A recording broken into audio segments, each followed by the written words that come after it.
मनुष्य सबसे बड़ी गलती यही करता है, वो दुख को याद रखता है, सुख को कभी याद ही नहीं करता। रास्ते कभी बंद नहीं होते, खुले रहते हैं, बस हमें बंद नजर आते हैं।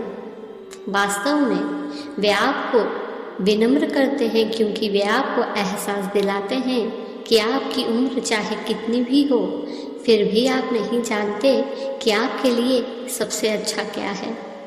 वे भाग्य के उपकरण हैं जो आपको अपनी दिशा बदलने और अन्य दरवाज़ा खोलने के लिए मजबूर करते हैं। यह परमेश्वर के हाथ हैं जो आपको दूसरी दिशा में ले जा रहे हैं, जो आपके लिए बेहतर है, ताकि आप अपने कंफर्ट जोन से बाहर निकलने के लिए मजबूर हो जाए और अपनी सभी चाबियों को अलग अलग दरवाज़ों पर तब तक आजमाते रहे जब तक कि उनमें से एक खुल ना जाए।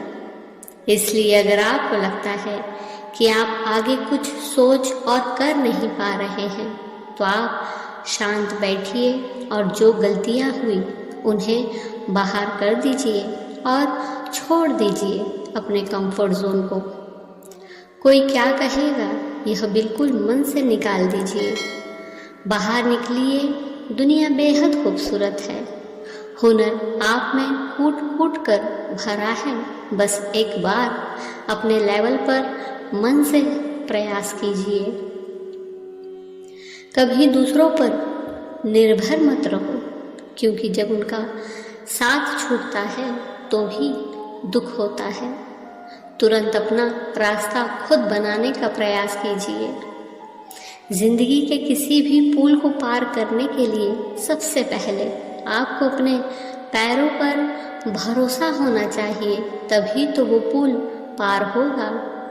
बैसाखियाँ के सहारे या दूसरों के कंधे पर बैठकर जिंदगी के पुल पार करने में कोई मज़ा नहीं है। सच्चा मज़ा तो खुद के पैरों की ताकत से, खुद के अंदर आत्मविश्वास से जिंदगी का पुल पार करना है। संसार में कोई दूसरा आपके लिए करने नहीं आएगा। जब जीने के लिए सांस आपको ही लेनी है, तो इस जगत में सब कार्य के लिए क्रिया भी आपको ही करनी है। इस जगत में आप ही अपना भला कर सकते हैं, आप ही अपना बुरा भी कर सकते हैं। आपके भीतर कोई भी भलाई का अथवा बुराई का प्रवाह डाल नहीं सकता। जिस दिन आपने अपने भले के लिए सोच लिया, उस दिन सब भला ही भला होने लग जाएगा। आगे की ना सोचे। जिस दिन बहुत आगे की सोचना बंद कर देंगे, वहीं से समझो शुरुआत हो गई है। मनुष्य की जिंदगी में इतने दुख कभी नहीं आते जितनी मनुष्य कल्पना करता है। जिन बीमारियों के बारे में सोचते रहते हैं, वे कभी आती ही नहीं। जिस दुखों से भयभीत रहते हैं, वे दुख भी आते ही नहीं। जीवन के 90% दुख तो हमारी मन की कल्पना है। 10% दुख सही हो सकते हैं, लेकिन ये 90% दुख हमारे कल्पना से समाप्त हो जाए तो 10% दुखों का तो हम आराम से सामना कर ही सकते हैं। आइए इसे एक उदाहरण से समझते हैं। यदि कोई आदमी अंधा है तो वो बार बार अनेक चीज़ों से टकराएगा। वो सोचता रहेगा कि सड़क के गड्ढे मेरे ही रास्ते में आते हैं, दीवारें मेरे ही मार्ग में आती है। टकराता वो स्वयं है और सोचता है कि दूसरे मुझसे आकर टकरा रहे हैं।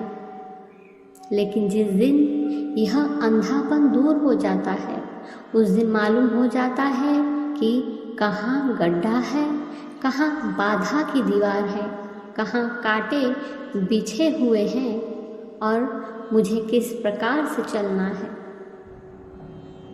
आपके भीतर हर पल हजारों आनंद स्तोत्र बह रहे हैं, लेकिन ध्यान किस तरफ है?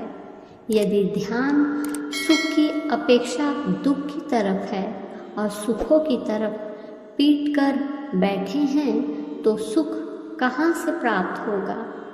सामान्य मनुष्य निम्न काम करता है, कल्पना करता है, केवल आशा रखता है, क्रोध करता है, निराशा रखता है अथवा संदेह में रहता है। जिस दिन ज्ञान जागृत होने की क्रिया प्राप्त हो गई, उस दिन संदेह समाप्त हो जाता है, उस दिन कल्पना समाप्त हो जाती है, उस दिन क्रोध समाप्त हो जाता है।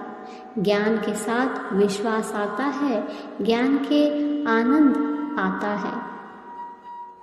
इस सुख और आनंद का सारा साम्राज्य आपके ही भीतर है। जिस दिन सुख के बारे में सोचना प्रारंभ कर दोगे, उस दिन सुख ही आएगा। बस तुम अपने ऊपर विश्वास करना शुरू करो।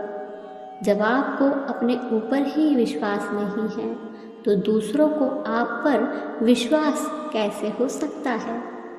इस स्थिति में न आप दूसरों पर विश्वास कर सकते हैं और ना ही दूसरे आप पर विश्वास कर सकते हैं।